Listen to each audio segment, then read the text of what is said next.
Y'all ready?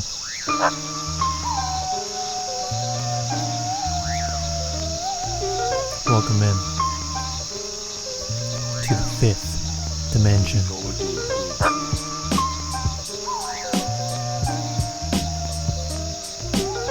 Establishing the spiritual practice. A monologue with your host, Evan McDermod. Hello, everybody. I want to welcome everybody into the fifth dimension, where we are transcending into higher states of consciousness, essentially trying to live a better life. I'm your host, Evan McDermod. I want to thank you guys for tuning in, whether it be the morning, whether you're starting off your day with this podcast, whether it be late afternoon, evening, and night, whenever you may be listening. Thanks for tuning in. I'm the host, Evan McDermod. As always, I think I got a pretty good topic for you guys today. Overall, we're talking about spirituality. We're talking about finding what it is that you do for yourself. What makes you you. Finding that moment for you. And I'm going to talk about sadhana. What is sadhana? That is a daily spiritual practice. Why is it important? And why do we need a daily spiritual practice? How can it benefit you in your life? Now, I just want to start this podcast. Take a moment. How do you spend your day? How do you wake up in the morning? What's the first thing you do? And no judgment. Just think about it for a moment. It's estimated 69% of the population, first thing they do when they wake up in the morning is look at their phones. Now, our phones are so engraved in our society today. So we can't really blame, anybody for doing this. There's no judgment in it. Sometimes when my phone is right next to me, even though I have a spiritual practice, a morning routine I go through, and I attempt to leave my phone out of it until, halfway through, until I'm well into it. Sometimes if it's right there and I see I have some notifications, maybe I got an Instagram message, maybe I got, Snapchats, whatever, I'll still check it. It's natural. We want to do this, but how else do you spend the rest of your day? We have 24 hours each day. How do you use them? Ultimately, we all live the same 24 hours every single day. How we live them, though, vastly different. Now, and I want to talk to you about a daily spiritual practice and how this sadhana, how it can benefit your day, how it'll make you the best version of you. Because that is ultimately what we're trying to do. Learn from each other. Hear different perspectives. Be on the same team. And I'm going to tell you what I do for daily spiritual practice and how it has enhanced my life and allowed me to take total control of my life. How I am now manifesting what I desire, my dreams, because of my daily spiritual practice. Because it allows me to work hard and achieve what I want to do. Now, as I was saying, this sadhana, you don't necessarily hear that word. We only hear about spirituality. We only hear about, routines. Now, sadhana, that was first introduced to me by Ram Dass in Be Here Now. If you have not read Be Here Now, I highly recommend go to your local bookstore. There's a good chance they have it. Now, Be Here Now, what it says in this is the best thing I can do for you is work on myself. The best thing you can do for me is work on yourself. Ultimately, the daily spiritual practice, this is the moment for you. What is it you are doing for you, not for others? This isn't selfish. Ultimately we want to help others and we want to spread love, but we need time for us. We have 24 hours in the day. Even if we spend 15 minutes for us, dedicated to us, nobody else, then you know what? That is important. And so often, we live such incredibly busy lives. We run from place to place. We're plugged into our technology. We really think we have no time to better ourselves. We have no time to pursue the passions we love, to look for things that make us happy. When realistically, if you think about how you spend your day, let's think about our total screen time. Let's think about how we're using our 24 hours. Are you using those 24 hours to your fullest potential? Are you living and presenting to the world the best version of yourself? No judgment. Just think about that. And if you want to make a change on that, this is where you want to keep listening, because I want to bring you my perspective on how I was able to make a change. Ultimately, I used to not live in a mindful state of how I was using my 24 hours. I was unhappy, I was restless. And through discipline, long-term discipline, I've been able to instill a daily spiritual practice that has benefited me. Ultimately, Russell Brand said this, and he said it really well: a lack of discipline is a lack of self-love. You have to keep fighting against the old self and embrace who you are now in this moment. Ultimately, all we're trying to do is better ourselves. Life is about growth. Don't let the old self, the old habits, the old tendencies, the old negative attitudes let you, prevent you from moving forward. We want instant gratification. That is a huge engravement in our society. We get that instant gratification technology-wise, maybe on Instagram with a like. I'm guilty of it. Sometimes I really test my patience. But through discipline, we may have short-term pain, but it gives us long-term gain. A daily spiritual practice is not necessarily instant gratification. It can be. At first, it might suck, let me tell you. But through it, you learn about yourself and you find what you love. And so it can bring you that instant gratification. It just takes a long time to instill. It's taken me, I'd say, 2 years to find a routine that really works for me. I've had to try a lot of different things. I've had to practice different things. And through this, I've been able to discover what it is that I love, what it is that I want to do. So let me tell you about my sadhana. Like I said, this takes discipline.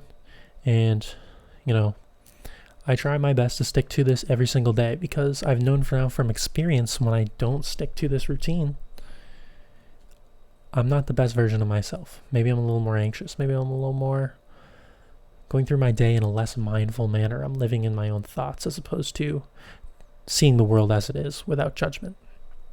So how I start my day, and I'm going to get into each of these a little more in depth, and then talk about other things that maybe you could do. You don't have to follow my step-by-step routine. This is just what works for me.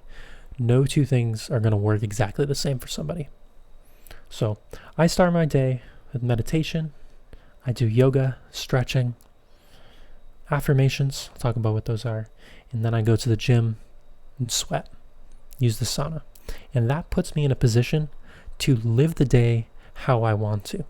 It allows me to put my mind at ease, knowing that I am starting the day right, knowing that I am going in to this day in the best version of myself possible, because I'm putting in the work. Now, this routine I follow is pretty intense. You don't have to do this. I'm just saying this is what works for me. And doing these things in the morning, getting things done, I'm more productive in the morning. So doing things like the gym and yoga and meditating first thing in the morning works for me, because I'm able to put myself into that.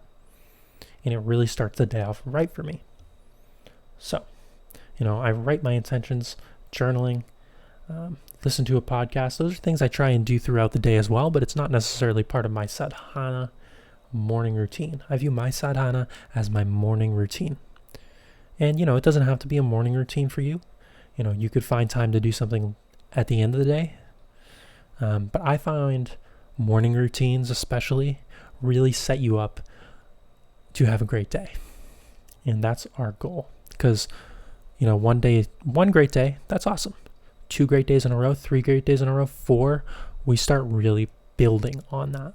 We start having success. Repeated success is long-term success. You can't achieve all your goals in one day, But if you go and put the best version of yourself forward multiple days in a row, that's where it starts to accumulate. That's where it builds up. That's where the universe manifests what you're trying to accomplish. And you're able to do it. Now, let me get into different routines you can practice, suggestions for this. Now, meditation. So meditation is something that it's taken me a while to truly embrace every single day. My evolution, the past versus now, for me, the reason I meditate is it clears the mind. When we wake up, we might jump right into our mind. We might jump right into our thoughts of trying to plan out the day. Maybe this is going to happen. We might think of things that went on yesterday and how that's going to impact, maybe work today, or maybe you have social obligations that you got later today, and you just start thinking, your thoughts start racing. This is normal. The mind is there to think. But I try and turn that off. Ultimately, I view the mind as more of our problem-solving brain. And we don't need that right off the bat in the morning. So it clears the mind. Essentially, I set my intentions on how the day is going to be. How am I going to go through the day with these intentions? Now, in the past, when I was living in Massachusetts in particular, I'd only do this on occasion when I feel like I needed it. Now, in those days that I did it, I felt great. I had great days. But then I'd go 2 or 3 days in a row without it. And by the end of that third day, I was worn out. I was stressed. I was tired. And I found that by doing it daily, that is what brings me success. That is what puts me into the right set. It started off as just something on a as needed basis. But I realize when I don't do it in the morning, even if I think I can get through the day without it, that day it doesn't unfold how I want it to, essentially. So I put my intentions forward, I clear my mind, and I go into the day with the best version of myself through this meditation. Now, it can only be, for meditating in the morning for me, only is about 10 to 15 minutes. Really depends on what type of meditation that I'm doing. Now, there's different types of meditations. There's guided meditations. If you're new to meditation, I highly recommend just going on YouTube, finding a guided meditation, putting on some headphones, lay in your bed, listen to it, follow along, focus on your breath, focus on clearing that mind. And it takes practice. Thoughts during meditation are normal. It's about acknowledging the thoughts and just being with yourself, being who you are. There's different breath works you can do. I myself have been, I don't do it daily, but I myself on occasion will do different breath works. And I'll get into that a little bit later, actually, because I try and incorporate that sometimes with the sauna when I use at the gym. But breath work is really important. And just the physical benefits of meditation as well. Your relaxation response, you're decreasing your metabolism, you're lowering your blood pressure, improving your heart rate, your breathing. You're reducing stress and anxiety, building confidence. I'm a more compassionate person because of meditation. I have a better attention span. I'm a better listener because of meditation, because I'm quieting the mind. I'm learning to be still and simply be in the moment. That's what meditation has brought me, and I have seen the positive effects. I notice it. I'm a completely different person. I've been able to change my outlook through meditation. And so that's why I start my day off with it. Ultimately, there's meditations that best fit everybody, different types. For me, this is the one essential. If I had to skip something, it can't be this. Now, ideally, in a perfect world, I don't skip my morning routine, but there's going to be days where you're crunched for time, maybe you sleep past your alarm, whatever. Meditation is something I always need to at least give myself 10 to 15 minutes to set my intentions to get through the day, start off on a positive note. So that kind of gets me into the next phase of my routine. Let's say when I finish my meditation, I go into yoga. Now, yoga is something, first off, I want to put out, yoga is more than just a fitness fad, okay? We see more and more people doing yoga, different types of yoga. And there's a reason for this. It's not just a fad.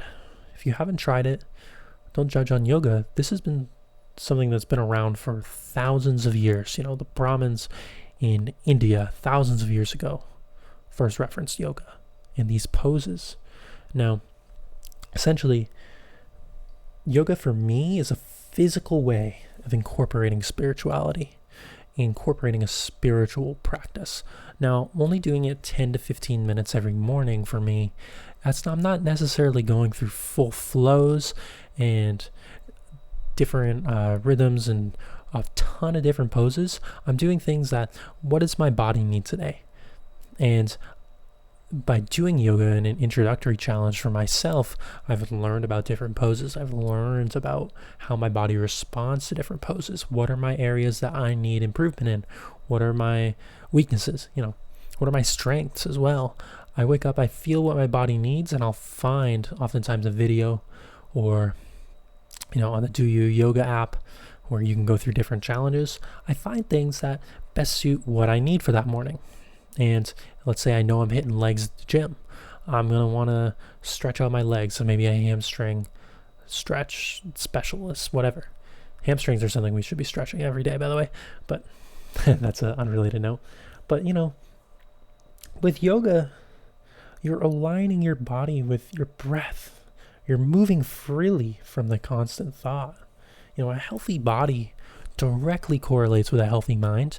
And yoga is something that I think everybody can benefit from. Even just beginner poses, even just becoming more comfortable with your body, gaining more flexibility. Yoga is just so vital. So sometimes I just, I feel like I need that added physicality. And once a week I will go to a yoga class. We have outdoor yoga in the park. It runs every single day at 10 a.m. That doesn't fit with my schedule most days, but it fits Saturdays. So I go in on Saturdays and I'll do a full hour class. And that really, man, do I feel sore afterwards. But that really allows me to enhance my practice and learn more about yoga. So you don't have to do an hour class every single day, but just get more comfortable with your body. Get more familiar with your areas that you feel you can improve. I think physicality and moving is something that we as a society need to do more of. And not just move in a manner where other people are telling you, but move freely. Yoga poses, that's where that came from. Moving freely, moving what the body needs, aligning with your body just spiritually in a physical manner. So, and also just the benefits, again, of physical yoga, reduces your cortisol, which is a stress hormone. Weight reduction, you're gaining strength and building muscle, increased flexibility, better respiration and breathing. There's just so many benefits to yoga. It's a correlation of the breath, movement, and consciousness. That oneness is what you're gaining and achieving. It positively physicalizes your emotions and feelings. So if you've never done yoga, I know it can be scary to go to the classes. It took me a while to muster up the courage to finally go to that outdoor yoga class. I was doing the introductory challenge for 3 weeks before I finally gained the courage to go. But man, I felt so amazing after going, and nobody was judging. You take breaks when you need to, no judgment. And it's just a beautiful community. Yoga communities are always so open and welcoming. There's no judgment if you've never done. We're all there to better ourselves. So I highly encourage, try yoga. Give it your best shot. Next, another thing that everybody I think could truly benefit from are affirmations, and in particular, positive affirmations. If you don't know what an affirmation is, these have been ingrained in us since we were small, and a lot of them negative. So everything we repeatedly say to ourselves out loud or in our head, that is an affirmation. That gets planted into our subconscious minds. Now, by doing daily positive affirmations, you're planting seeds, and those roots are sprouting and going into the subconscious mind. Your reticular activating system in our brain is what makes words that get repeated over time part of our identity, part of that subconscious. Now, the absolute most important thing when it comes to affirmations is putting it in the present tense, putting it here, now. If I say, I want to be confident, are you confident now?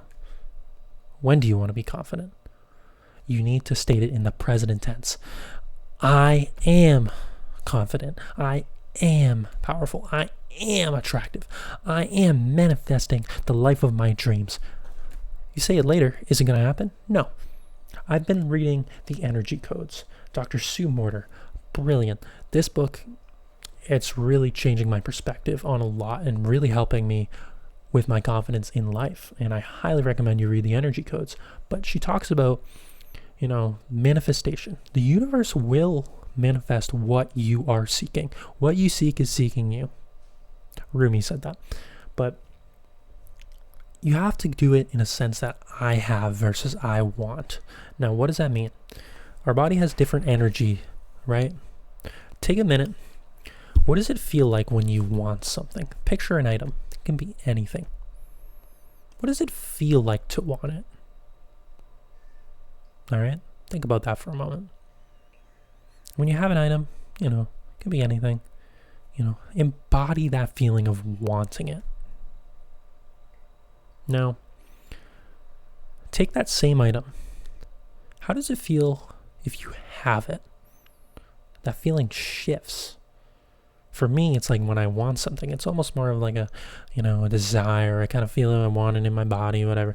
It's in my stomach, maybe that's where I feel it. But when I have something, it's gratifying. The energy shifts in your body. And it's the same thing with an affirmation. If you say, I am confident, I am attractive, you will be that. You are planting those seeds. Now for me, how I do it, I have 3. I am powerful, I am confident, and I am love. These are things I repeat throughout my day, but oftentimes I will say it to myself and essentially sort of give myself almost like a little pep talk in a sense. Now, why do I do this? I am powerful. I say this because I am powerful enough to where I control my life. I take control of what I'm trying to do. I have control of my surroundings. Ultimately, the only one who can decide what's going to happen in my life and whether I'm going to achieve my dreams is myself. And I am powerful enough to do whatever it is I want to do.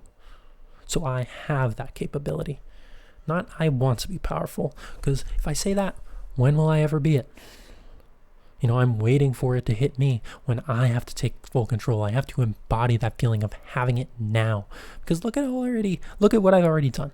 Look at how much I've already persevered through. I am powerful to accomplish whatever I want because I've already accomplished so much. I am confident. How am I confident? Well, I myself am someone who have struggled with social anxiety my entire life. Now, I feel like when I was living in Massachusetts in particular, I might say I'm going to do something, but I'd get social anxiety and I might be flaky and I might back out. I did that quite a bit. But I learned that I need to embody confidence. And when I do so, I come off as more confident and I have more confidence in myself.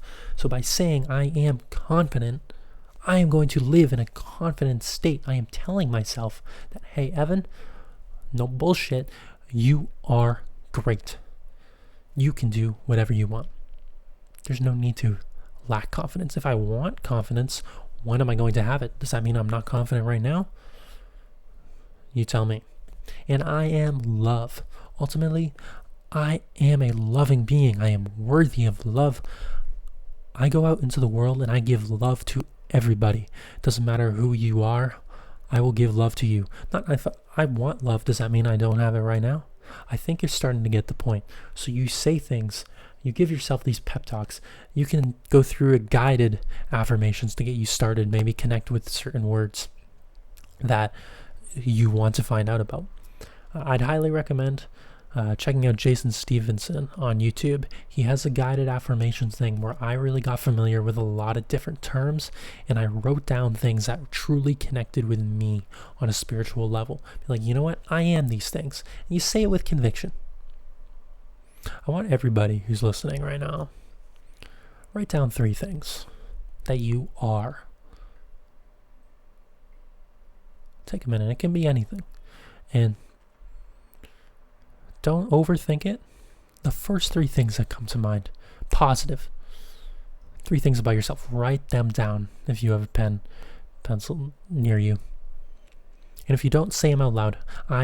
So for me, I am powerful. I am confident. I am love. I do this every morning, and I'm at the point where I know I am these things. And that's why I'm really getting going on my dreams.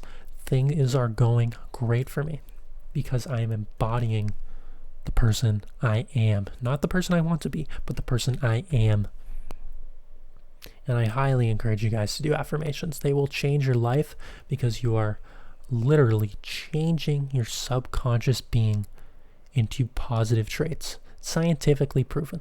Scientific affirmations. Give them a shot.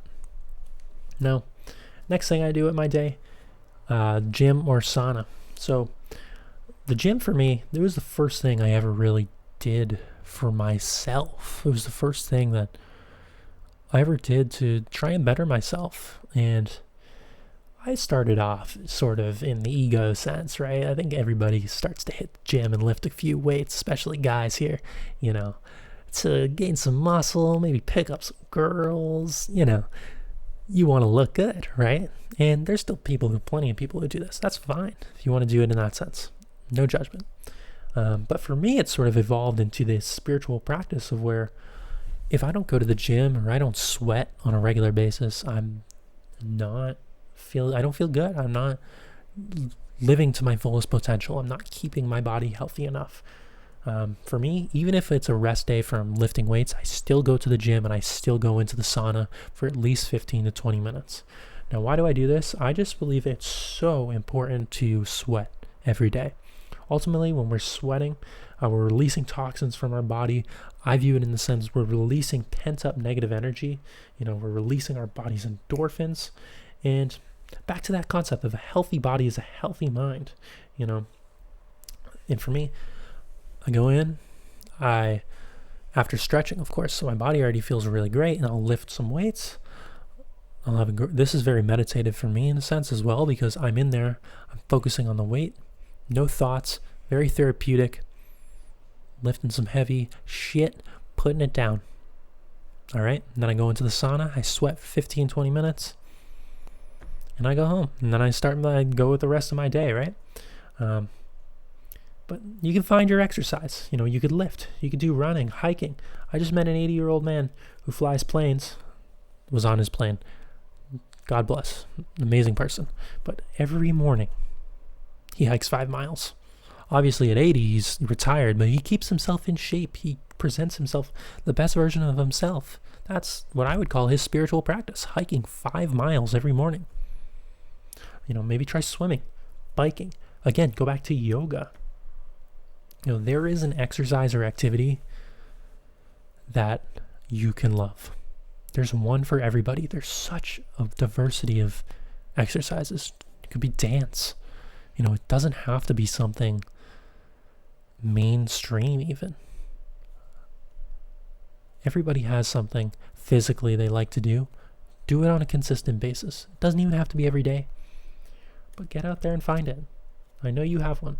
For me, lifting in the sauna and sweating, very meditative, really makes me feel great about my body, and I am healthy. So, give it a shot. And for me, the 5th thing that I count as my spiritual practice is, I wrote all these down and I have them hanging in my room. The 5th thing says, spread love, live life. After going through my morning routine, my sadhana, I'm ready to conquer. I'm ready to kick ass. I'm going into the day with positive energy, a positive mindset. I am presenting the world the best version of myself into the day ahead. Ultimately, there's always going to be stressors. There's always going to be events that are beyond our control. There's going to be things that piss you off. There's going to be people who come in and they invade your space. But what I'm doing with this is I'm not preventing those things from happening. I'm just simply better positioning myself to react and respond in a mindful way. And that's all we can do. And ultimately, by going through this, I'm finding a lot of situations where love is present, where I'm having such positive interactions with so many people. I love going into work and teaching and working with kids. my day is just filled with so much joy and passion, and I'm accomplishing so many things because I'm going in the best version of myself. Ultimately, what you put out is what will come back to you.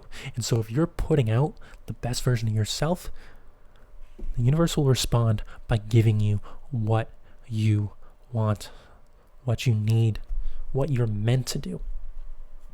So like I said, my routine is a bit intense, but I think there's a routine that's best for everybody. I recommend a morning routine just because for me, like I said, it positions myself to have the best day possible.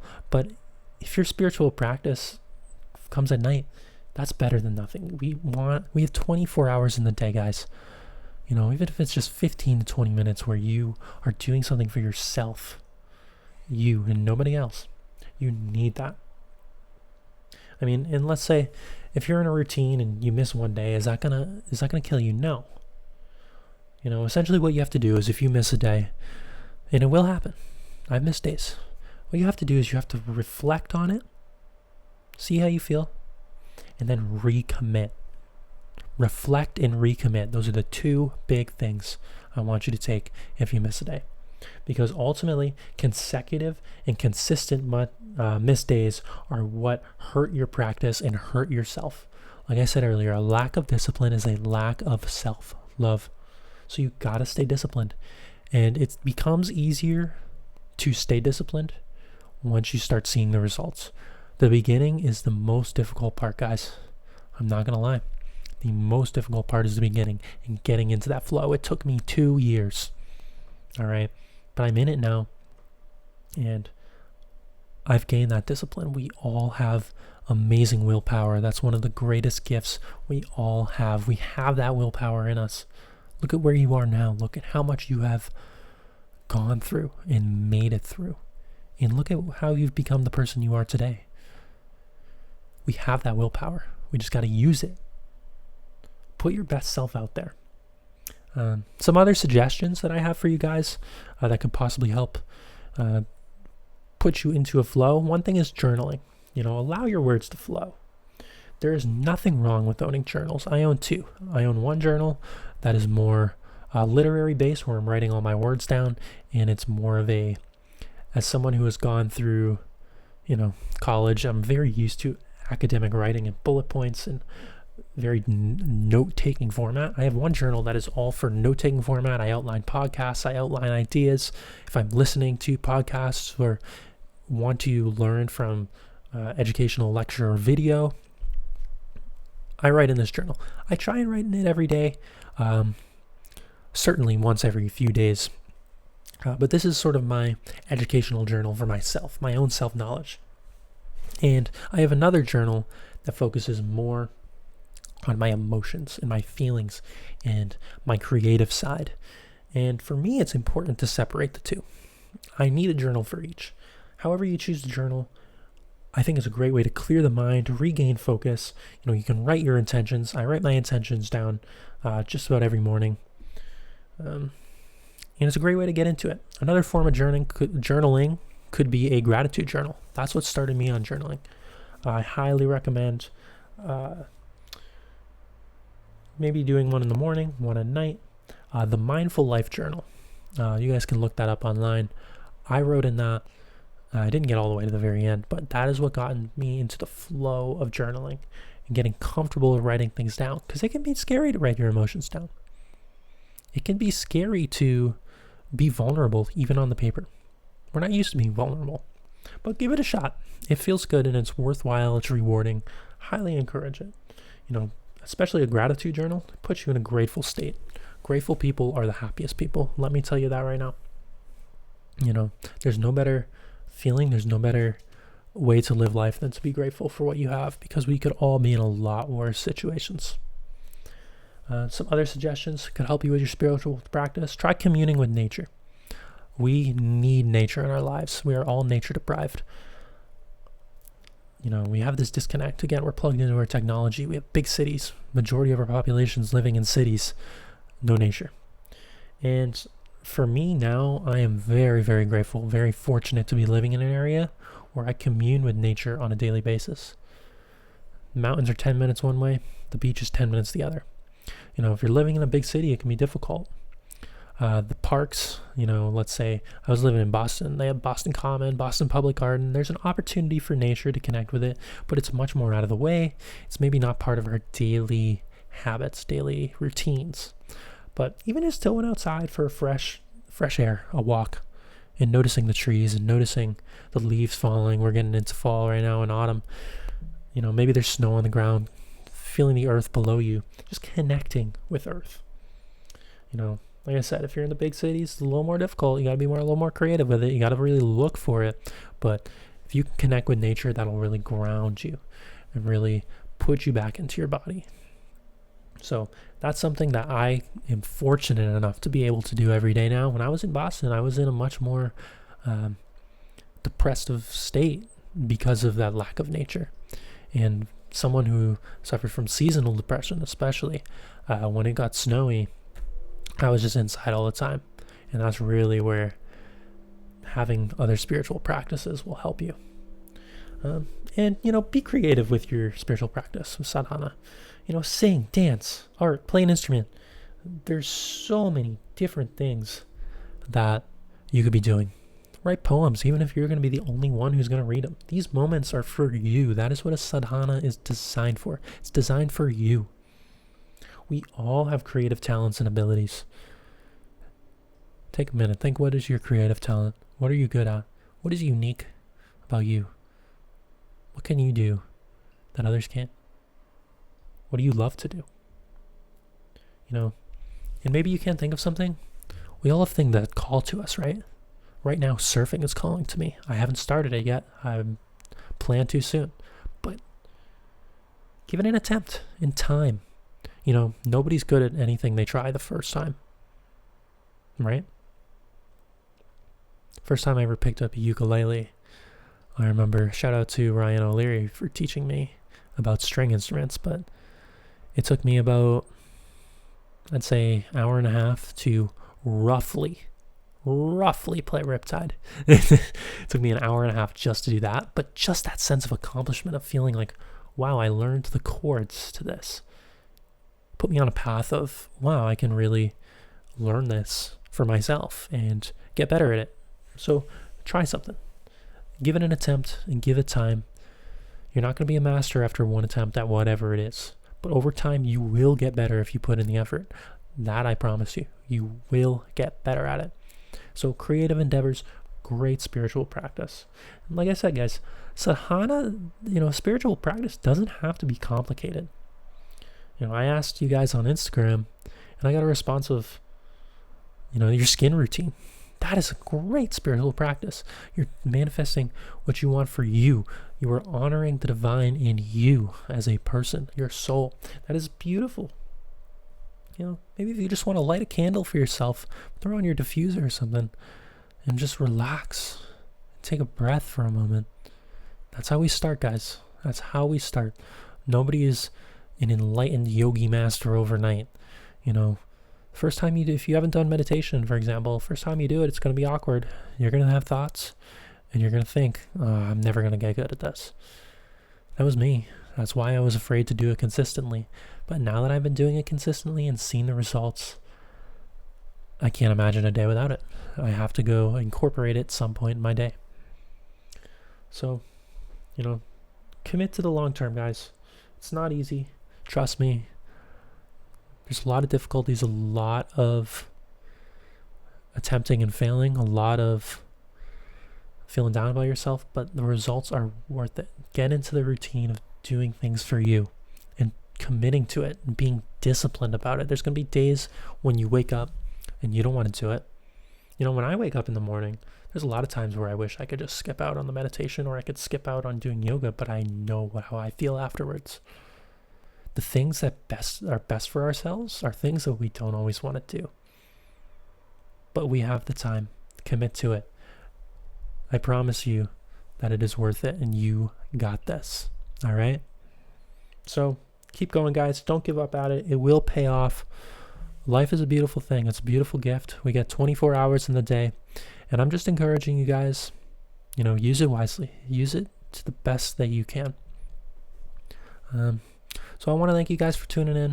If you guys have any questions about spiritual practice, my spiritual practice, just life, anything, you want to just chat, say what's up, you can follow me on Instagram. It's at Evan McDermod, EvanMcDermod. I'm always open to chatting and just talking and, having positive connections with people. I love hearing from you guys. I love interacting, especially being now in California. I myself don't have as much day-to-day social interaction with friends, so there is a lot more online interactions, which is new for me. I don't think I'm very good at it yet. I'm learning, but I'd love to hear from you guys. Just say hi. So thank you guys for tuning in today. Be on the lookout for more future episodes. I really appreciate you guys tuning in, especially if you made it this far. Kudos to you. Do what you can for yourself today. Take a minute. Take a breath of fresh air. Life is on your side. The universe is on your side. Namaste. I will see you all on the next episode.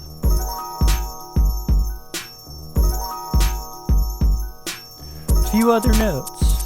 Please consider donating to the Patreon. Donate what you can when you can. Just patreon.com/thefifthdimension. Does cost me money to run the show, unfortunately, but I do it more for the kindness, the love that I'm sending over the airwaves. Well, I guess the internet. Also, want to give thanks. Big thank you to August Tucker. This catchy beat you're listening to right now, that's Roundtree in the house. Making me music, making my intro. I can't rap for my life. Thanks, August. Want to also thank Clark Silva, creating the podcast intro. Not podcast intro. Jeez. The podcast logo. I'm not doing a second take on this. This is what it is. Thanks for creating it, and thank you for the listener. Y'all are the best.